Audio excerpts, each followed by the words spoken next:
This week on Crunch Week, Etsy files to go public, Tinder wants your money, and the Ellen Pao trial.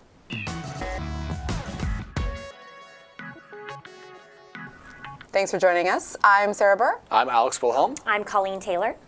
And Alex, you wrote the piece on Etsy filing to go public. Yeah. What's going on with that? I was kind of embarrassed, actually, because I didn't know they were that big. And someone was like, Etsy's going public. I'm like, what the hell? And then I pulled up the numbers. The numbers were insanely good. And I was like, oh, I've been really behind on this story for a long time because their revenue growth has been fantastic. They had like $195 million in revenue last year. Mm-hmm. I would have guessed like 20. So I was off by like a factor of 10 in my head. Mm-hmm. Pretty embarrassing. But yeah, they're going to go public probably next couple of weeks/months. We'll see. They haven't priced yet, but they have a really strong balance sheet, really strong earnings.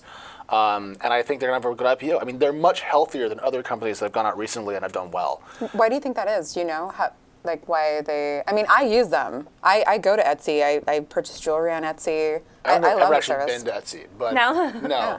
It's actually like a market. I mean, it's a real marketplace. So it's a lot of people are making livings off of Etsy. So that's what's really nice, I think, about Etsy is that it really does feel like a peer-to-peer marketplace. Although some people who have started to make a living on Etsy are obviously a little bit more like companies themselves. But I feel like Amazon and eBay now, these have turned into more sort of corporate places. But Etsy still has that person-to-person feel. So it's impressive to see these numbers. Yeah. So sustainable or not? I mean, will Etsy's brand maintain enough, long-term credence to keep it as the center of the universe? Because eBay had that early feel as well, and then it became this corporate, kind of miasma. And so will Etsy have the same fate? I don't know.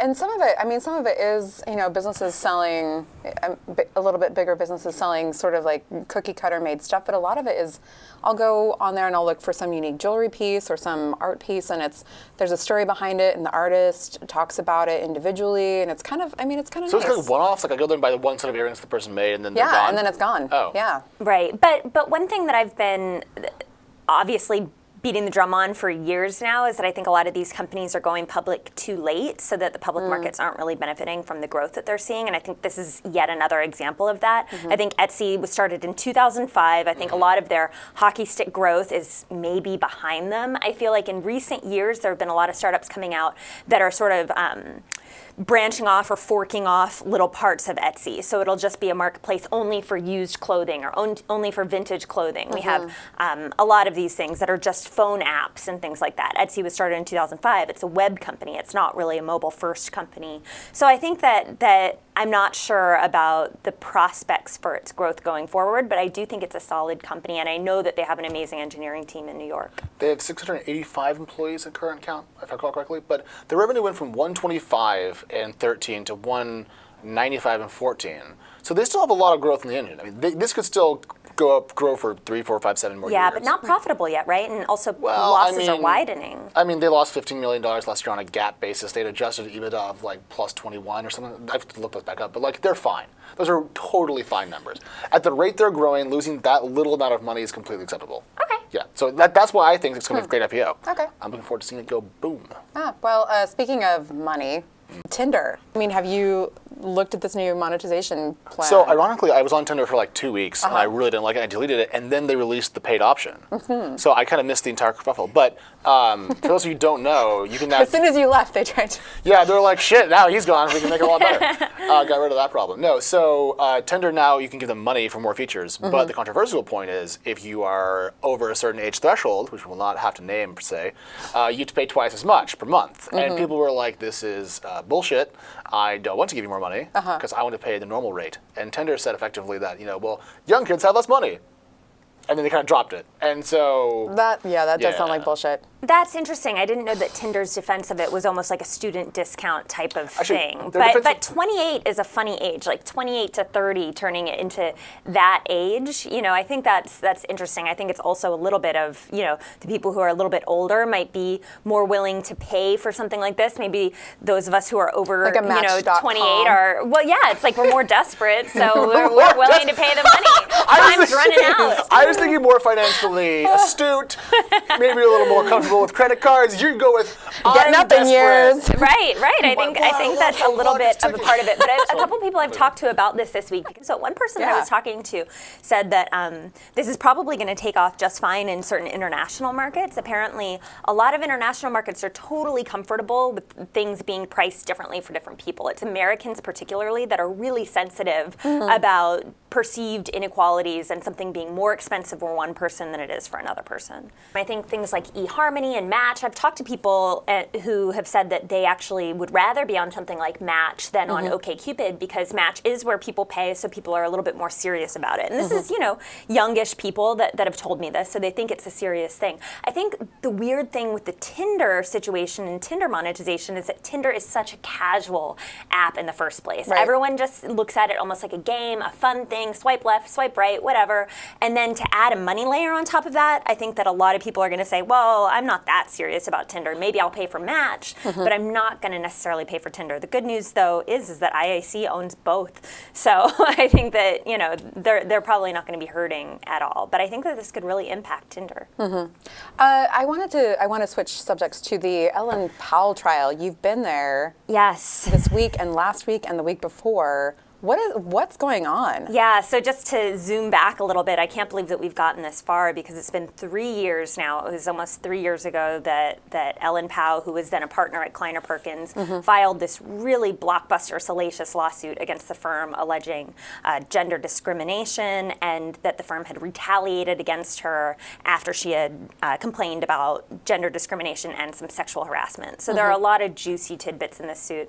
This is not something that I ever expected would actually make it to a jury trial. Where they're willing to air all their dirty laundry. It's amazing. This stuff normally doesn't go to court in front of a jury, in front of a judge, on taxpayer time. The entire technology media, like everyone's down there watching this. Yeah. It's amazing. Yeah. So, but here we are. I know that they've tried to settle. They've had a lot of talks, backroom talks, trying to settle this, but the two sides just couldn't see eye to eye. So here we are in court. Why do you think that is? Do you think that she really feels strongly enough that she's taking a stand on this, or do you feel that what's going on? I feel like it's both. I've talked to some people about this. I feel that it's both sides very strongly feel like they have a case, and both sides feel like they're in the right, So I think that it's been a game of chicken. I also think that Ellen Pao, if she were going to settle out of court, it would have to be for a lot of money. I think Kleiner feels like they haven't done anything wrong, so they're not going to pay that amount of money. But the one thing is that everyone's talking about this 16 million figure,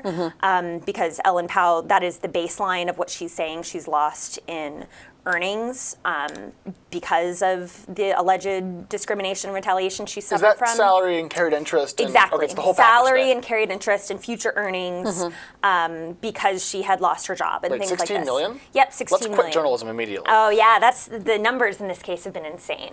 These people make a lot of money. Well, you hear what she was making, and then you hear at the time, and then you hear what senior partners, when they were made senior partners, what they were making and what she expected to make. Right. And, How much was she making? She was making like $500,000 a year, $500,000, and that's for a junior partner. I mean, VC is pretty lucrative. But my understanding is that she wasn't just asking for 16 million. I think that she's expecting also the damages and punitive things on top of this. This is going to be a lot of money. So I don't think that they were seeing eye to eye on that. 50? I don't know. I really don't know. I think definitely double-digit millions, maybe even triple-digit millions. I really don't know what she's thinking. But it is interesting to see this jury of, cross-section of San Franciscans, people sort of being asked to, they've got to learn all about all this VC lingo, understand this like crazy world, this really odd world that these situations were happening in. It's private jets and $1 million salaries and crazy stuff, talking about thought leadership and leverage and buzzwords. It's kind of crazy. So it's just really been a spectacle, and it'll probably go on for a few more weeks here. So who's going to win? It all hinges on something that's going to happen next week, I think. Next week, Ellen Pao herself is going to take the stand. Oh, my. Yeah, so far we've heard from other people at Kleiner Perkins, and now she's going to take the stand. And a lot of this is her word against theirs. Because a lot of it is they're saying, I didn't say this. She's saying, yes, you did. Yeah, so I think it's going to hinge on whether she's honestly likable, believable. If she elicits the jury's trust on the stand, I think that she's going to be watched very closely next week. All right, well, that's all the time we have for Crunch Week, and we do have a special something that Alex has prepared. Yeah, so we've been in this set doing Crunch Week for about a year and a half now, and we're actually about to, after this shoot, we're going to tear down all the walls you see here and start a process of redoing our video area here at the office. So this is the last ever Crunch Week in this arrangement. So to commemorate these very last hours of having the studio, me and our producer Felicia Williams walked around, looked around, and kind of enjoyed a couple of last glances. Take a look. Hey everyone, we are here at TechCrunch HQ in San Francisco, and we are going to do a little tour of the backstage area, if you will, where we shoot all the video here at the office. So without further ado, I have with me my producer, Felicia Williams, who I could not live without, and we are going to go back and take a look at what's about to be torn down and never seen again. So this area, which we're about to walk into, is where we do a lot of our interviews and where we do a lot of our kind of group discussions. It's a little messy now because we're about to literally tear everything down. Here's where we actually do Crunch Week. This is where we do the weekly pseudo-intellectual banter session. This is actually wood flooring that we just put up on the wall. The gist is, it's a little campy in some ways, but we're about to just do it all again. Yep, the whole thing's coming down, and we're going to start from scratch. So give people a sneak idea of what it's going to look like when it's done.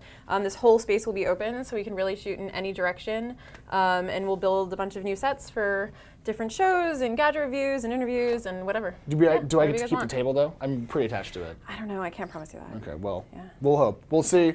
Thanks, everyone, and we will build a brand new set, and we'll come back with more stuff as we have it.